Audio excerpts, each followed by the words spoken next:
പിന്നെ ആലോചിച്ച് നോക്കണം, നമ്മുടെ മുഖ്യമന്ത്രിനെ കുറിച്ച് നേരത്തെ നമ്മൾ സംസാരിച്ചു അല്ലേ? മുഖ്യമന്ത്രിക്കെതിരെ നിലപാടെടുക്കാൻ ചാണ്ടിയുമ്മന് പോലും ഭയമോ എന്നുള്ള രീതിയിൽ നമ്മളൊരു ടോക്ക് ഇട്ടിരുന്നു. പക്ഷെ മുഖ്യമന്ത്രിക്ക് ആരെയാ ഭയം? ജനങ്ങളെയാണോ എന്ന് എനിക്കൊരു സംശയമുണ്ട്. കാരണം അതല്ലെങ്കിൽ ഇത്രയും സുരക്ഷ എന്തിനാ? അതല്ലെങ്കിൽ മുഖ്യമന്ത്രിക്ക് വധഭീഷണി അങ്ങനെയുള്ള ഭീഷണികളൊക്കെ ഉണ്ടാകാം.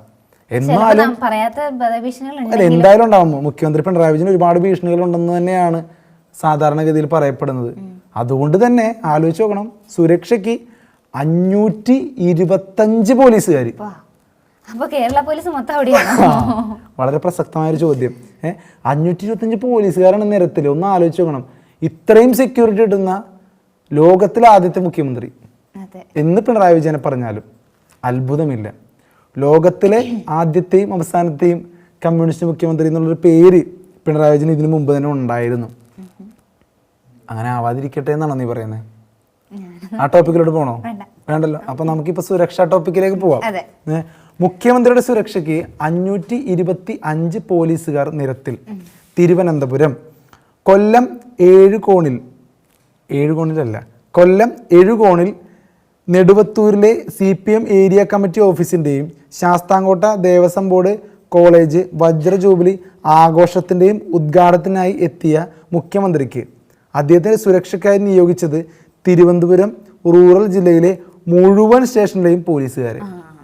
കേരളത്തിലെ മുഴുവൻ സ്റ്റേഷനിലെ പോലീസുകാരല്ല. ഈ 525 പേരെന്ന് പറഞ്ഞു കഴിഞ്ഞാൽ തിരുവനന്തപുരം റൂറൽ ജില്ലയിലെ മുഴുവൻ സ്റ്റേഷനുകളിലെ പോലീസിന്റെ എണ്ണമാണത്. മുഖ്യമന്ത്രി വന്നിട്ടുണ്ട്, അതുകൊണ്ട് നിങ്ങൾ ഒന്ന് വെറുതെ ഇരിക്കും, വേറെ എന്ത് പ്രശ്നം ഉണ്ടെങ്കിലും ഞങ്ങൾക്ക് ഒരു മാറ്റർ അല്ല എന്നുള്ള രീതിയിലാണ്. അവിടെ പീഡിപ്പിക്കപ്പെട്ടോട്ടെ, അവിടെ കയ്യാങ്കളി നടന്നോട്ടെ, അടിപിടി നടന്നോട്ടെ, നോ, മുഖ്യമന്ത്രി ഉണ്ട് അവിടെ, ഞങ്ങൾക്ക് അവിടെ ഡ്യൂട്ടി ഉണ്ട് എന്നുള്ള രീതിയിൽ. ഒന്ന് ആലോചിച്ച് നോക്കി, 525 പോലീസാണ്. അത്രയും പോലീസുകാരുടെ ആവശ്യമുണ്ടോ മുഖ്യമന്ത്രിക്ക്? അത് ആരോടാ ചോദിക്കേണ്ടത്? ചോദ്യമാണത്. ആരോടാ ചോദിക്കേണ്ടത്? മുഖ്യമന്ത്രിയോട് ചോദിക്കാൻ പറ്റുമോ? നമുക്ക് ഇതുപോലെ വാർത്ത കൊടുക്കാൻ പറ്റും അല്ലേ? അപ്പോ ആവശ്യമുണ്ടോ മുഖ്യമന്ത്രി തന്നെ ഇതിനൊരു ഉത്തരം തരേണ്ടത്? നീ ഇത് ചോദിക്കുകയാണ്, എങ്ങാനും ഇത് മുഖ്യമന്ത്രിയോട് എത്തുവാണെങ്കിലും അല്ലെ, എന്തെങ്കിലും കാണുവാണെങ്കിലും അല്ലേ? എന്താ നീ കട്ട് ചെയ്ത് വെച്ചേക്ക്. അപ്പൊ നമ്മള് കറക്റ്റായിട്ട് കാര്യങ്ങൾ പറയാം. ഇനി ചെന്ന സ്ഥലങ്ങളിലെ പോലീസ് ഉദ്യോഗസ്ഥർ തിരുവനന്തപുരത്ത് തന്നെയുള്ള DVSP, ഇൻസ്പെക്ടർ, SI എന്നിവർക്ക് പുറമെയായിരുന്നു ഇത്. മുഖ്യമന്ത്രി യാത്ര ചെയ്ത MC റോഡിലും പങ്കെടുത്ത സ്ഥലങ്ങളിലുമായി 525 പോലീസുകാരെയാണ് വിന്യസിച്ചത്. ഇതിൽ 200-ലേറെ പേർ തിരുവനന്തപുരം റൂറലിൽ നിന്ന്. മുഖ്യമന്ത്രിക്കും മന്ത്രിമാർക്കും മാവോയിസ്റ്റ് തീവ്രവാദ ഭീഷണി ഉണ്ടെന്ന് കൊല്ലം റൂറൽ SP തയ്യാറാക്കിയ സുരക്ഷാ പദ്ധതിയിൽ വ്യക്തമാക്കി. ഈ ഒരു സാഹചര്യത്തിലാണ് സമീപകാല സംഭവങ്ങളുടെ അടിസ്ഥാനത്തിൽ പ്രതിഷേധ സാധ്യതയുണ്ടെന്നറിഞ്ഞ് ഇന്റലിജൻസ് റിപ്പോർട്ടും കൂടി ഉണ്ടായിരുന്നു. മുഖ്യമന്ത്രി സഞ്ചരിച്ച റൂട്ടിന് പുറമെ അടിയന്തര ഘട്ടത്തിൽ ഉപയോഗിക്കാൻ സമാന്തര റൂട്ടും ഹെലിപാഡും സജ്ജമാക്കിയിരുന്നു. മുഖ്യമന്ത്രിക്ക് നിലവിൽ Z+ സുരക്ഷയാണ് കൊടുക്കുന്നത്. കൊട്ടാരക്കര PWD റെസ്റ്റ് ഹൗസിലായിരുന്നു താൽക്കാലിക വിശ്രമം. ഓഡിറ്റോറിയത്തിൽ പൊന്മുടി ഇൻസ്പെക്ടർ ഡ്യൂട്ടിയിലുള്ള പോലീസുകാർ 12-ന് ഹാജരായി. രാത്രി മുഖ്യമന്ത്രി മടങ്ങിയ ശേഷമാണ് പോകാൻ അനുമതി ലഭിച്ചത്. മുഖ്യമന്ത്രിയുടെ വാഹന വ്യൂഹം കടന്നു പോകുന്നതിന് 10 മിനിറ്റ് മുമ്പേ ഗതാഗതം തടഞ്ഞു. ദൈവം എന്തൊരു ബുദ്ധിമുട്ടിലാണ് മുഖ്യമന്ത്രി പിണറായി വിജയൻ ജീവിക്കുന്നതെന്നാണ് എനിക്ക് ഇതിലൂടെ മനസ്സിലാവുന്നത് അല്ലേ? അതായത് നമ്മളിപ്പോൾ പറയും ഇത്രയും സുരക്ഷാ കാര്യങ്ങൾ, പക്ഷേ ഇന്റലിജൻസ് റിപ്പോർട്ടും മറ്റുള്ള റിപ്പോർട്ടുകളും ഉണ്ട് മാവോയിസ്റ്റ് തീവ്രവാദ ഭീഷണി പിണറായി വിജയൻ ഉണ്ടെന്ന്. കാരണം ഇപ്പൊ ലീഗിനെതിരെയൊക്കെ ഭയങ്കരമായ നിലപാടുകളൊക്കെ എടുക്കാൻ തുടങ്ങിയിട്ടുണ്ട് പലർക്ക്. അല്ല, അതുകൊണ്ടായിരിക്കുന്നല്ല, ദൈവം അങ്ങനൊന്നും പറയല്ലേ.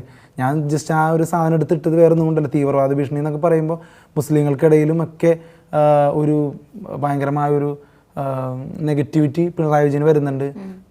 എല്ലാവർക്കും, ക്രിസ്ത്യൻസിനിടയിൽ, ഹിന്ദുക്കൾക്കിടയിൽ എല്ലാവർക്കും വരുന്നുണ്ട്. അപ്പോൾ ഏതൊക്കെ മതങ്ങളിൽ തീവ്രവാദങ്ങളുണ്ടോ ആ മതങ്ങളിലേക്ക് കുറച്ച് തീവ്രമായ ആളുകൾക്കൊക്കെ ഇയാളൊന്ന് വകവരുത്തണം എന്നുള്ളൊരു ചിന്തയുണ്ട് എന്നുള്ളൊരു റിപ്പോർട്ടും ഉണ്ട്. അതുപോലെ തന്നെ മാവോയിസ്റ്റ്, തീവ്ര കമ്മ്യൂണിസ്റ്റുകൾ എന്ന് വിളിക്കാൻ പറ്റുമെന്ന് പോലും അറിഞ്ഞൂടാ, മാവോയിസ്റ്റുകൾ തന്നെ വിളിക്കാം. മാവോയിസ്റ്റ് ഭീഷണിയും ഉണ്ട്. അത് നിസ്സാരമല്ല എന്നുള്ളത് കൊണ്ടാണ് ഇത്രയും സുരക്ഷ വന്നിട്ടുള്ളത്. അദ്ദേഹം എങ്ങനെയെങ്കിലും ആ മുഖ്യമന്ത്രി പദത്തിൽ നിന്ന് ഇറങ്ങട്ടെ, എന്നിട്ട് സമാധാനമായിട്ട് ജീവിക്കട്ടെ, ഈ സുരക്ഷ ഒന്നും ഇല്ലാതെ അല്ലേ, നല്ല ചായയൊക്കെ കുടിച്ച്. പിന്നെ അല്ലാണ്ട് ഹോട്ടലിലൊക്കെ പോയി നടന്നൊക്കെ പോയി ഒരു ചായയൊക്കെ കുടിച്ച് നല്ലൊരു ജീവിതം ജീവിക്കട്ടെ എന്നാണ് മലയാളി എന്നുള്ളതല്ല ഞാൻ പ്രാർത്ഥിക്കുന്നത്. വേറെ ഒന്നും കൊണ്ടില്ല, ഇത്രയും ഒരു കഷ്ടപ്പാടിൽ അല്ലേ, ഇത്രയും ടെൻഷൻ അടിച്ച് ഒരു മരണഭയത്തിൽ ജീവിക്കുന്നതിന് നല്ലതല്ലേ? അല്ല, എന്നാലും നമുക്ക് ഇതിനു മുമ്പുള്ള മുഖ്യമന്ത്രിമാർക്കൊന്നും ഇത്രയും ഭയമൊന്നും ഇല്ലായിരുന്നു. അത് അദ്ദേഹം അത്രയും പരുക്കനും അദ്ദേഹം അത്രയും നിശ്ചയതായിട്ടുള്ള ആയതുകൊണ്ടായിരിക്കാം ചിലപ്പോൾ. പക്ഷെ എന്നിരുന്നാൽ കൂടി അദ്ദേഹം ആഗ്രഹിക്കുന്നുണ്ടാവും ഒരു സമാധാനം. ആ സമാധാനം അദ്ദേഹത്തിന് അടുത്തൊരു ഇലക്ഷൻ വരുമ്പോഴേക്കും കിട്ടട്ടെ എന്ന് ഞാൻ പ്രാർത്ഥിക്കുകയാണ്. അങ്ങനെ കിട്ടിയാൽ നല്ലത്. എന്തായാലും മുഖ്യമന്ത്രിക്ക് സുരക്ഷയ്ക്ക് വേണ്ടിയിട്ട് ഒരു ജില്ലയിലെ തന്നെ മുഴുവൻ പോലീസുകാരെയും വിന്യസിച്ചിരിക്കുകയാണ്. എന്താണ് നിങ്ങളുടെ ഒരു നിലപാട് ഇതിൽ? കേൾക്കുന്ന പ്രേക്ഷകർക്ക് എന്താണ് പറയാനുള്ളത്? മനുഷ്യജീവനല്ലേ, അപ്പോൾ അവര് സുരക്ഷ പ്രത്യേകിച്ച് മുഖ്യമന്ത്രിയാണ് തീർച്ചയായും. പക്ഷെ മറ്റ് കേസുകളിൽ വേണ്ടിയിട്ട് ആളുകളെയും ഒന്നും നിയോഗിക്കാനായിട്ട് ആ സംഭവങ്ങൾ ഇതിൽ കൊടുത്തിട്ടില്ല. മുഴുവൻ പോലീസുകാരെന്ന് പറയുമ്പോൾ അവിടെ ആരും ഇല്ല എന്നല്ല അതിന്റെ അർത്ഥം. ഇവർ കൊടുത്ത വാർത്ത തെറ്റാണെന്ന് നമുക്കറിയില്ല. എന്നിരുന്നാലും അവിടെ അതില് റാങ്കിൽ താഴെയുള്ള ആൾക്കാരൊക്കെ എന്തായാലും സ്റ്റേഷൻ മൊത്തം അടച്ചിട്ടിട്ട് എങ്ങനെ പോകാൻ പറ്റില്ലല്ലോ. മേ ബി എന്തായാലും എങ്ങനെയായാലും മറ്റു കേസുകളും ആ സമയത്ത് ഉണ്ടാകും. കാരണം ഓരോ മിനിറ്റിലും ക്രൈമുകൾ സംഭവിക്കുന്ന സ്ഥലമാണ് ഈ ലോകം തന്നെ, കേരളം മാത്രമല്ല. അപ്പോൾ മറ്റു കേസുകളിലും തീർപ്പാക്കാനായിട്ട് ആളുകൾ വേണമെന്നുള്ളത് തന്നെയാണ് ഒരാവശ്യം, ഒരു സാധാരണക്കാരൻ എന്നുള്ള നിലയിൽ.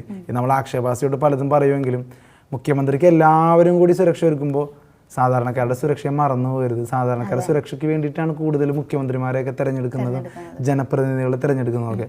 പക്ഷെ ഇത് ജനപ്രതിനിധികളുടെ സുരക്ഷയ്ക്ക് എന്നുള്ള വ്യാജേന ജനങ്ങളുടെ ജീവിതം ഇതുപോലെ കഷ്ടത്തിലാക്കരുതെന്ന് മാത്രമേ ഉള്ളൂ, അല്ലേ?